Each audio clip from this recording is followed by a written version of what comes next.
Nothing like a true education start. I feel like I do that every day when I walk into my classroom. So, as David said, my name is Ashley Hollern. I'm a science teacher, and I've been teaching for 16 years. But most importantly, I'm a mom of 4, so I'm definitely contributing to population growth. But I have to admit that my 4 children are well-versed in climate change and consumerism. So, I also teach at biology at Windermere Preparatory School currently, and I also teach STEM education to teachers going back to get a degree in STEM through NASA. And what I'm going to be sharing with you today is how I believe that the answer to a lot of this, in a more hopeful sense, is our students, right? So we're talking a lot about what we can do and the issues that we're seeing, but this is so current and it needs to happen. The changes have to happen so fast. We really need to, right now, start looking at what we're teaching our students in school systems today and making them aware of climate change. So as David mentioned, what I'd like to share with you is a plan for action and really focusing on our students. I have to also give a shout out to my sister because she's a huge component in the program that we're hoping to develop. She is an instructional designer for the College of Health Professionals, and she primarily focuses in research writing, and I think she's one of the most intelligent people that I know. I love her dearly, and I'm incredibly grateful to all the work that she's helped me put together. So I have to give a shout out to her. Okay, so since it's a day of graphs, I'm going to continue with that, and I'm going to share 2 statistics with you. The first is a little bit more hopeful in the fact that 67% of Americans are agreeing that climate change is happening, like we're aware that this is an issue. And 77% of Americans believe that it needs to be addressed in our school systems today. But when we look at the PISA test, which is a test that looks at internationally how our students are doing in the areas of math, science, and English, it's rather disappointing. We fall really at the 50% mark, which is really devastating for being one of the world leaders, and it's something that we need to address. And that's us. And I'm a teacher, and so currently I'm seeing that there's a huge problem, a huge disconnect when I'm teaching, even currently in my classes. And that's because students are wondering what are they learning and why. They feel that what they're being educated on is not relevant to them, and they're bored in school. They have technology at their fingertips, and they have information available to them at all times. And so what I'm finding is that, as years go on, I've been teaching for 16 years, the disconnect is growing. And according to another study, a nationwide study, Yale Center for Emotional Intelligence, a study done with high school students is linking 75% of these students are feeling a feeling of negativity towards our school systems today. And lastly, teachers. We want to change the mindset of teachers because 65% of teachers polled by this NPR study don't believe that climate change really relates to what they're teaching in their school system, okay, their particular topic that they're associated with. So what I'd like to do now is just share with you a video of what I did last year. I know some of you may have seen it, but I think it helps play a part in how I want to explain how we can scale this. Okay, so if you wouldn't mind.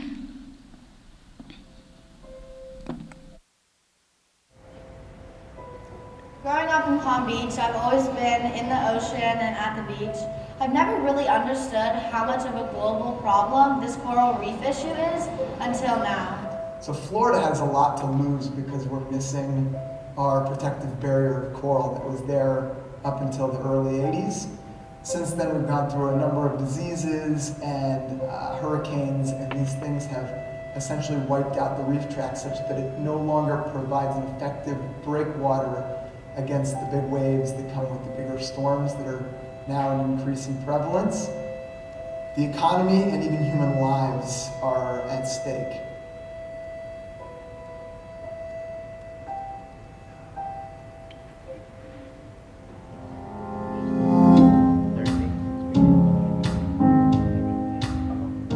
Last year we watched a film called Chasing Coral, which made us very aware of a serious problem that's affecting the entire world, and that happens to be the decline of the coral reefs. With that in mind, we decided to create a project for the students called the Coral Project and reach out and create partnerships that would allow our students to engage in research. So building the tanks was the first step in all of this.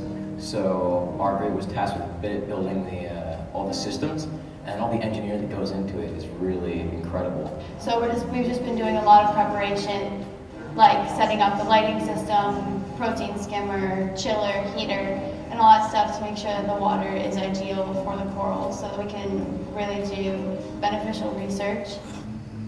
It's really important for our students to have opportunities where they can apply what they're learning in the classroom in an authentic way. Specifically, the research from Palm Beach Day is going to be contributing to a compendium of knowledge for repopulating the reefs. We are breaking all the pieces of coral up into little small parts, but they're still live, so that when they're in smaller fragments, they grow at an accelerated rate. It's really amazing that over the last couple months, this project has taken on so many different directions. Our 8th grade classes are involved in essentially designing a new version of what is the coral tree that the Coral Restoration Foundation uses to grow staghorn and elkhorn coral. The problem right now is that their trees are made of plastic, and so our students are challenged to come up with a natural means of creating that very same system. At first, our original design was just like the Coral Restoration Foundation's, and the only thing we changed was from PVC to bamboo. What we're doing is testing the water to make sure the salinity is a perfect range, so the bamboo will react the same way as it will react in the ocean. All the different facets that we're finding in this coral project have allowed a lot of our students to bring their own skill sets, their own passions to the project. We are the DRC committee, which stands for Data, Research, and Calendar Committee, to keep everyone organized. And with this project that has many moving parts, it's kind of hard to do that, so that's why we have made this committee. Social media is a huge part of the Coral Project because it's a really great way to spread the word. I think what we're doing here is really important, and it's definitely going to make a difference. So if we get this right, and all of the coral grows at the rate that we're expecting it to, we could rebuild the coral colonies with a little help of the Coral Restoration Foundation and save the world. Problems naturally aren't solved through one lens, through one perspective, or through one subject, but it's always going to be an integration of different subject matter, but also different skills that all of us bring together, and that's what it means to really solve a problem. It's not done independently, it's done collaboratively, and that's what we're really focusing on here, and I see it, and I can't wait for the rest of the year to share what we come up with.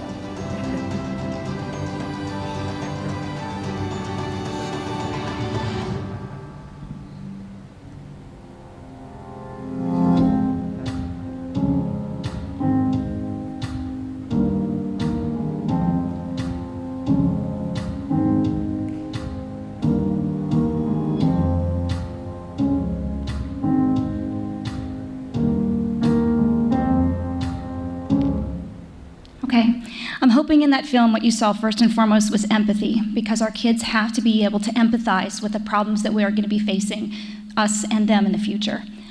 The other issue is that in education today, we really get in this big debate about standardized testing and then also the idea of getting kids involved in project-based approach. And I hope what you're seeing from that film is that I was able to connect both. And I believe I have the puzzle piece that I think, and I'm sure other teachers out there are doing the same thing, so I'm not saying it's just me, but I want to be able to share this with more schools. So the idea is really taking on technology that the students have available to them and really improving information literacy, helping them navigate through technology, and really taking on a hypothetical approach, which we do in today's society, and move to more real-world application in school systems. And I think the perfect fit for that is climate change. And you can't say it doesn't affect you because it's everywhere you are. And so in school systems, I believe that we can increase the things like creativity and innovation and things that lead to higher test scores, specifically critical thinking test scores. And so with that said, I'd like to share with you the program. So this is a program we're going to call Authentic Exploration Matters. And the goal, of course, is to really connect teachers with experts and students and create what we believe is the future of education and really bringing relevant content into the classroom. I believe I focused on climate change because it's a passion of mine, but I believe that this is a model for not just climate change, but all areas of education as well. First of all, what we'd like to do is connect with teachers, and we want to provide them with a platform with resources, rich resources and lesson plans that pertain to climate change, and show teachers how the next generation science standards and the standards that they use at their school system does apply. We want to create a platform for teachers so that they can share and communicate, and we want to provide them resources like Tim Rummage and David Hull's book, Spaceship Earth, because that's a wonderful start to getting the dialogue started. The second thing, and I think the more challenging part for us, will be school systems. I would argue that if we increase your information literacy and we engage your students, your standardized test scores will go up, and you will see more critical thinking success among your students. We could also argue with schools that you will see more engagement in your faculty because you're going to see an interconnected approach to education and a cross-curricular approach engaging your teachers as well. It was the best teaching year of my entire life, and I think other teachers would feel the same when you're empowered to take ownership. And lastly is that college application that students have to get to at some point, and we see students today are competing with their GPA scores. But what makes our students stand out? You know, if everybody has A's now in schools, what makes you special? What is your portfolio? And we think enabling students to be participating in something like this will shape that. And lastly, of course, is the experts. Looking at experts, specifically as I'm hearing these amazing things that are happening in Sarasota, I think you need a voice. I think you need a platform to connect with schools and show them what you're doing, because it's an amazing work that we're seeing in our environmental sector, and I think it needs to be shared with the teachers. And not only does that share information, but it gets it from going from a local to a global aspect, not just sharing with just Sarasota. I would love to know what you're doing in Orlando and bring it to my classroom and show them how this research can be applied. Also, I think this is a platform for marketing, allowing you to market your particular program and share it with school districts. So ultimately, we're looking at an opportunity here, and an opportunity is really impacted on looking at experts and getting them to share their information with schools. As I sat in the audience today, I was amazed at the stuff I was learning. And I'm sure you feel the same way, right? You are hearing all this amazing information, and as you're sitting there taking it in, I feel that I wish my students were here sitting with me, because I think it's so important. So I think all teachers won't necessarily jump right in and say, oh my goodness, I can do that, right? Everybody's at different levels in education, and whether you're an elementary school or a high school teacher, you might feel different. So we designed 3 levels of integration. The first is really research and discovery, allowing you to learn how to navigate the resources available and teach children what data is relevant and what data isn't, especially when they have YouTube and a number of different organizations at their fingertips. Second is information sharing, helping them understand the importance of scientific writing. And then lastly, of course, is that prototype building, you know, that artistic side, right? Getting a prototype together and putting that out. And I just want to mention that I'm a forward thinker. I think I've always been that way. My husband was laughing at me and telling me, you know, you should tell them what you used to do back in 2004.